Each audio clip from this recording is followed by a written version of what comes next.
Amados irmãos e amadas irmãs, como já responderam à pergunta inicial, ninguém aqui se dedicou de maneira profunda, com total zelo, à confecção do para-casa. Vamos dizer aqui qual é o objetivo do que apresentei a vocês. Responder à seguinte pergunta: o que significa na Bíblia "deixa que os mortos enterrem seus mortos"? Esse é o tema. Essa frase do Senhor Jesus está anotada em algum lugar, que nós vamos ler daqui a pouco, em Mateus 8, 18 a 22 e Lucas 9, 57 a 62. Então, o primeiro fato que nós devemos observar atentamente é o seguinte: nosso Senhor Jesus está colocando à prova algumas pessoas que desejavam segui-lo. E nós sabemos que o Mashiach nunca enganou ninguém. Jamais prometeu facilidades de qualquer natureza às pessoas e, em nenhuma ocasião, omitiu nem camuflou o nível de comprometimento exigido para alguém seguir a ele. Vamos ver o que ele diz a um escriba muito empolgado em segui-lo em Mateus 8, 20. As raposas têm seus covis e as aves do céu ninhos, mas o filho do homem não tem onde reclinar a cabeça. Quer falar? As pessoas, depois que elas se envolvem com o reino de Deus, nessa vida não podemos esperar descanso, ou que os inimigos não chegarão. A raposa ali, se ela encontrar alguma dificuldade, ela pode simplesmente fugir para a sua troca. A ave, ela, no seu ninho seguro, ela pode simplesmente voar para lá. Mas nós que estamos no reino de Deus só receberemos esse descanso na volta do Senhor. Muito obrigado, irmão. Maravilhosa a sua interpretação. Então, nesse texto, não há nenhum registro da resposta desse homem, quando o Senhor Jesus assim se expressou em relação a ele. E também não é informado se ele permaneceu com o Senhor Jesus ou não, depois dessa dura expressão. Nós não sabemos. Em seguida, agora nós vamos entrar no tema, outro rapaz, que segundo o texto já até seria um discípulo do Divino Mestre, explicita uma condição diante do chamado que o Mashiach lhe fez. Em Lucas 9, 59. A outro disse Jesus: segue-me. Ele, porém, respondeu: permite-me ir primeiro sepultar meu pai. Analisemos, então, esse contexto. É muito pouco provável, nós ainda vamos destrinçar, como diria minha mãe, um pouco mais isso aí, mas que o pai desse jovem tivesse morrido realmente. E ele, o rapaz, estivesse ali longe de sua família, esperando uma oportunidade, ou quem sabe até uma autorização ou recursos para sepultar seu pai. Parece, pelo menos a mim, mais factível que esse discípulo estivesse querendo uma autorização, talvez uma aquiescência, uma concordância de Jesus para cuidar de seu pai até que ele morresse. Bom, isso porque cuidar dos familiares mais idosos era algo muito forte, não só na cultura judaica, mas de todo o Oriente naquela época. Mas com certeza da cultura judaica. Então esse rapaz não estaria pedindo nada excepcional ao Senhor Jesus. Porém, no verso seguinte, Lucas 9:60, a resposta do Mashiach foi impactante e até certo ponto inesperada. Mas Jesus insistiu: deixa que os mortos sepultem seus próprios mortos. Quanto a ti, porém, vai e prega o reino de Deus. Eu já ouvi alguns críticos, ditos teólogos, classificar Nosso Senhor Jesus como um desumano, em vista da dureza da sua declaração. Muito dura. Deixe que os mortos sepultem seus mortos. Mas não foi isso que aconteceu. O Senhor Jesus não fez nada aqui de desumano, muito pelo contrário, como nós vamos ver. Ele, Senhor Jesus, como sabemos, lidava com as pessoas dizendo exatamente o que precisavam ouvir. Nem mais, nem menos. Foi o que ele fez em relação a esse jovem rico. Jesus foi duro porque viu em seu coração que com 200 mil aspas, Deus desse jovem eram as riquezas. E não o verdadeiro e único Deus, criador de tudo que há. Então, parece-me, pelo menos a mim, difícil deduzir que o Senhor Jesus estava tratando algo especial na vida desse discípulo. Talvez o zelo dele com o Pai tenha sido realmente tão intenso a ponto de fazer com que o reino de Deus não fosse prioridade em sua vida. É uma possibilidade que a gente não pode sumariamente descartar. Então, assim sendo, o que o Senhor Jesus fez ao expressar-se dessa maneira? Ele teria simplesmente colocado as coisas nos seus devidos lugares. Porque ele, na verdade, ele estava dizendo o seguinte: para algumas pessoas, qualquer coisa que estivesse acima do reino de Deus deveria ser repensada, ainda que fosse algo extremamente aceito ou cobrado, social ou culturalmente. Por quê? Nós sabemos a resposta. Ninguém pode servir a dois senhores. É um ou outro. Não há aqui a possibilidade do meio termo. Mas aí alguém aqui presente poderia dizer o seguinte: mas e se o pai daquele moço tivesse realmente morrido naquele dia? O pai acabou de morrer. O Senhor Jesus chamou o moço para aderir a ele. O moço falou: meu pai acabou de morrer? Eu preciso ir sepultá-lo.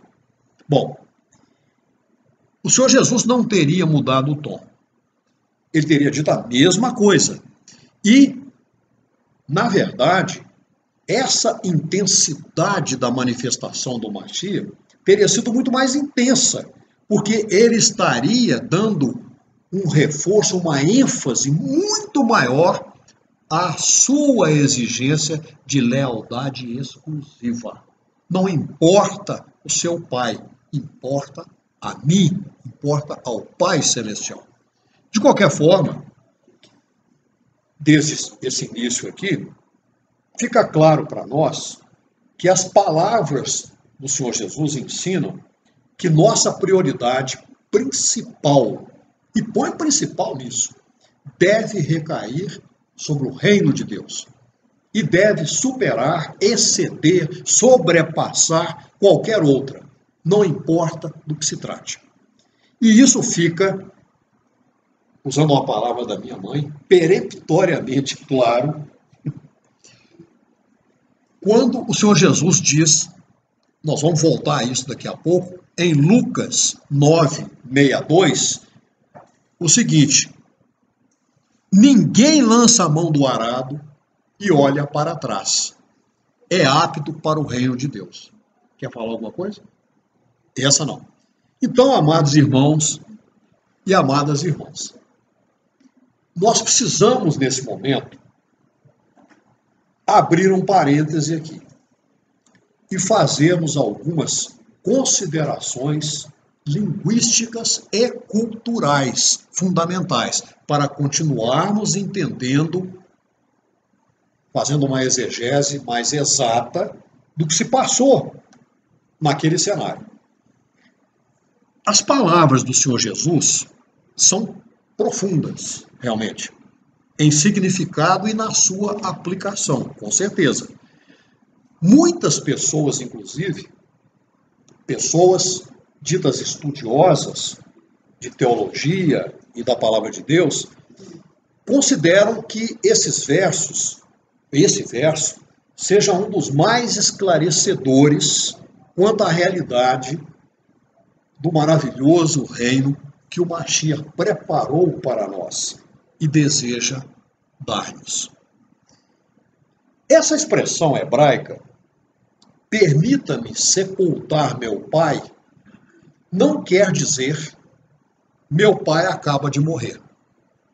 Pelo contrário, ela era usada com a finalidade muito perspicaz, muito astuta, muito conveniente de adiar o atendimento a um pedido de alguém, levando esse atendimento para um futuro indefinido. Então a pessoa não queria atender, ela falava assim, olha, deixa sepultar meu pai e tal, depois eu faço isso que você está me pedindo. O sentido geral da frase era o seguinte, eu faço isso que você está me pedindo, mas enquanto meu pai não envelhece e não morre, ou até que ele envelheça e morre, eu não posso atender você. Me dê esse tempo. Muito bem. Inclusive, eu fiz uma pesquisa e verifiquei o seguinte, que até hoje, em certas regiões do Oriente Médio, essa expressão idiomática, com esse sentido geral, ainda é usada como forma de uma recusa polida, educada. Uma forma de alguém dar uma negativa. Muito bem. E nesse ponto eu gostaria de fazer uma observação, para vocês verem certos perigos que existem de nós nos lançarmos a uma exegese bíblica sem um certo conhecimento de língua e cultura. Nem sempre é necessário, mas em algumas situações sim. Se eu estivesse gravando aqui numa outra situação, eu pediria que alguém lesse, mas pode não ficar tão audível, então eu mesmo vou ler aqui essa ilustração, para mostrar para vocês a importância do entendimento de expressões idiomáticas, senão o texto fica ininterpretável. Vamos pegar aqui um trecho de primeiro livro de Samuel 24:3, no qual é dito o seguinte, que Saul chegou a uns currais de ovelhas no caminho, onde estava uma caverna, e entrou nela a cobrir seus pés. E Davi e seus homens estavam nos fundos da caverna. Eu li aqui Almeida Corrigida Fiel e Almeida ARC, Almeida o quê? Bom, outra Almeida. Renovada? RC? Revista e corrigida, ARC. Obrigado. Porém, não dá para entender isso aqui, essa frase do jeito que está aqui, certo? Mas se nós formos até a tradução da NVI, nós vamos encontrar o seguinte, Saul foi aos currais de ovelhas que ficavam junto ao caminho. Ali havia uma caverna. Até aqui tudo bem. E Saul entrou nela para fazer suas necessidades fisiológicas e aliviar o ventre.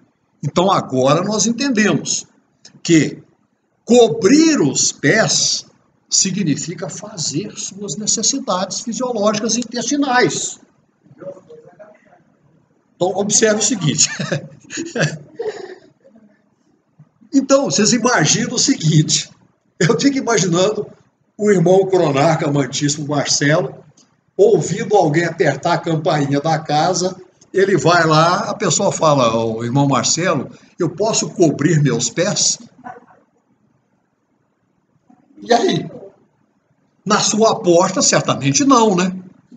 Bom, então, gente, é importante o conhecimento de expressão idiomática, como a mesma questão lá. Primeiro sepultar o pai, né? Então, essa variação linguística faz parte da diversidade cultural dos povos. E é uma coisa muito comum em todos os países do mundo. Nós estamos cheios de expressões aqui que uma pessoa lá de fora não entenderia se a gente não explicasse até dentro do próprio Brasil. Então, o pedido daquele homem que foi até Jesus não significava necessariamente que seu pai estava morto. Na verdade, o pai podia estar até ali presente, muito vivo e com saúde.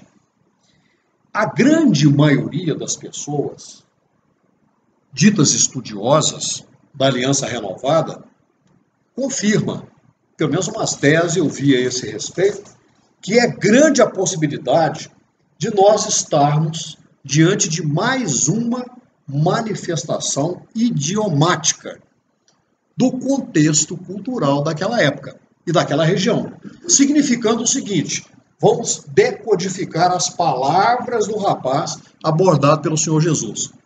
Mestre, eu vou seguir-te, mas só depois de aproveitar minha vida, resolver meus problemas quanto à herança que hei de receber do meu pai. Ou seja, aquela era uma expressão que reflete o exato pensamento de muita gente de hoje. E é aí que eu quero chegar como ponto principal que me levou a dar atenção a esse trecho bíblico em relação ao reino de Deus. Eu peço a vocês, inclusive, a permissão de fazer uma pequena provocação saudável, apostólica e bem ligeira, é claro. Vou até me incluir na provocação. Quantos e quantas de nós aqui presentes já não ouvimos alguém dizer, ou mesmo não pensou, eu confesso que já pensei assim em algum momento da minha vida, alguma coisa do tipo assim: vou seguir a Deus, mas primeiro preciso aproveitar a minha vida. Vou servir a Deus, claro que vou, mas quando me aposentar, ou quando me formar, ou quando tiver independência financeira, ou quando estiver casado, com os filhos criados, enfim, coisas desse tipo. A gente ouve por aí. Servir a Deus, isso é secundário, isso é depois, claro, é importante sim, mas eu tenho coisas imediatas para fazer e resolver. E eu até sugiro que depois vocês deem uma lidinha, para quem ainda não leu, os 14 versos do capítulo 12 de Eclesiastes, que fala exatamente disso aí. Mas não é de Eclesiastes que nós vamos falar aqui hoje. Vamos voltar à questão lá do sepultar o pai. A pretensão daquele homem, aquele jovem mancebo, como diria minha mãe, mediante certa condição, na verdade era uma desculpa esfarrapada, que o desqualificava completamente para o chamado glorioso que ele estava recebendo naquele momento. Quantos e quantas de nós não gostariam de estar ali, à beira daquela estrada, e esperando ouvir o chamado do Senhor Jesus? Eu convido vocês a imaginar essa cena, o Senhor Jesus passando e nós estamos lá, à beira da estrada, e de repente ele aponta a mão e chama alguém de nós. Como nos comportaríamos? Mas nós somos a igreja dele, não servimos de parâmetro. Mas havia naquele homem, com certeza, um tremendo conflito de interesse, para dizer o mínimo, porque a sua estabilidade pessoal, familiar, era uma prioridade mais relevante do que o reino que o Mashiach estava oferecendo. Nós podemos tirar, pelo menos, duas lições de enorme sentido para a nossa vida. Pelo menos duas. Primeiro, nós não podemos ter uma dedicação parcial ao Senhor Jesus. Ou somos totalmente dele, ou estamos contra ele. Em outras palavras, verbo rasgado. Estar 90% com o Senhor Jesus é o mesmo que estar 100% com o diabo. É assim que eu vejo. A segunda lição, transmitida pelo Mashiach, é para mim, deixo para a reflexão de vocês, é claro, o ponto-chave, a questão mais impactante dessa mensagem. Aonde nós estamos chegando agora. O fato de nosso Senhor Jesus ter deixado implícito nas entrelinhas dessa história que somente a pessoa que aceita seu convite e adere integralmente a ele receberá a vida verdadeira e eterna. Quem o rejeita, na verdade, está exercendo uma outra preferência, a preferência pela morte. Isso é, para mim, bastante contundente e inquestionável, pois todas as pessoas na Terra estão mortas espiritualmente. Inclusive nós estávamos assim, até que respondam ao convite de nosso Senhor Jesus para ter vida, não qualquer vida, mas uma vida em abundância, conforme está lá em João 10:10. O ladrão não vem senão para roubar, matar e destruir. Eu, disse o Senhor Jesus, vim para que tenham vida e a tenham com abundância. Então, quando uma pessoa dá desculpas para não seguir o Divino Mestre, de fato, ela está aceitando sua condição de cadáver ambulante, deixando-se enganar por promessas vazias de estabilidade numa realidade instável que é essa desse mundo em que estamos.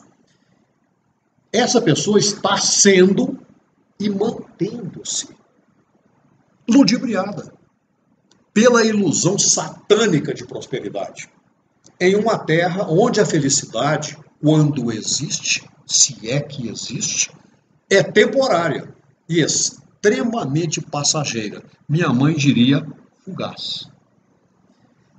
O que nosso Redentor tem a oferecer-nos é incomparavelmente melhor que tudo que nós pudermos imaginar aqui e elencar: empregos, família, dinheiro, cura de doenças físicas, porque todas essas coisas são transitórias neste mundo e nós também somos.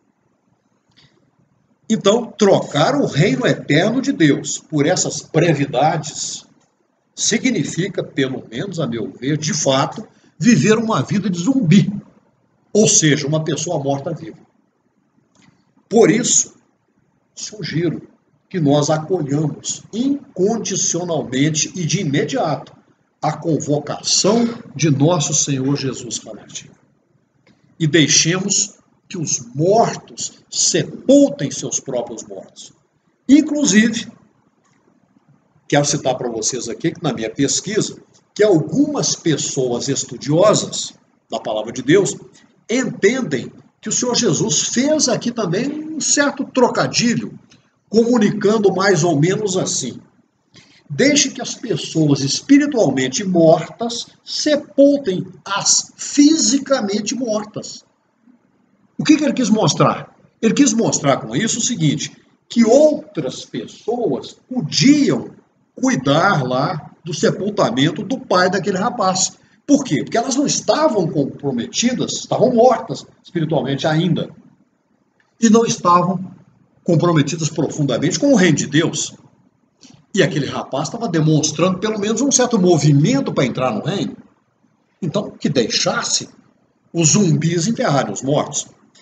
Nas entrelinhas, então, O Senhor Jesus quis ensinar que muitas vezes, isso é duro de dizer, mas tem de ser dito, as pessoas crentes perdem seu tempo. Isso a gente vê com clareza nas denominações, milhares que existem por aí, fazendo tarefas que, se fossem relegadas a pessoas incrédulas, permitiria que essas pessoas crentes tivessem mais tempo para dedicarem-se àquilo que realmente importa nessa vida. Os assuntos de Deus. É isso que importa nessa vida, como penso. Uma outra lição essencial que nós podemos e devemos extrair desse trecho é o seguinte, duro de dizer também, mas tem de ser dito. Muitas vezes, nossa própria família pode transformar-se em tropeço para pessoas crentes, principalmente quando familiares, pessoas incrédulas, usam chantagem emocional para impedir a pessoa crente de manter comunhão com Deus, ou de dedicar-se à adoração, à oração, à comunhão com seus irmãos e suas irmãs, ou, como é o caso da prioridade colocada, que é anunciar o reino. Essa é a grande prioridade. Então, voltando àquilo que eu falei lá atrás, quem já arou? Eu confesso que fiz tentativa de arar, mas não consegui. Achei que era um negócio muito perigoso. Mas quem já arou a terra com um arado puxado por animais de tração, sabe a importância da atenção ali, para manter o alinhamento, inclusive para diminuir o risco de lesão corporal do arador. Qualquer olhadela para trás, para o lado, qualquer desatenção pode ser catastrófica. No mínimo, pode comprometer ou o plantio ou a colheita, seja lá o que for. Aonde nós chegamos? Quem está, como nós, com um grau de envolvimento altamente empenhado em seguir a Jesus, não pode deixar-se levar por nenhuma distração. Nenhuma. Ele tem de merecer toda a nossa exclusiva atenção. Por isso, ele ensinou naquele verso que eu já li e vou ler de novo. Ninguém que lança a mão do arado e olha para trás está apto para o reino de Deus. O importante, amados irmãos e amadas irmãs, é que nós compreendamos que nosso Salvador quer que tenhamos um coração livre, pois só os corações realmente livres podem segui-lo de verdade. E a palavra livre aqui não significa que não devemos ter compromissos nem responsabilidades neste mundo, de jeito nenhum, mas a liberdade de assumir nossos compromissos, mas com o nosso coração ligado, sintonizado, preso ao coração dele. Amém. Amém.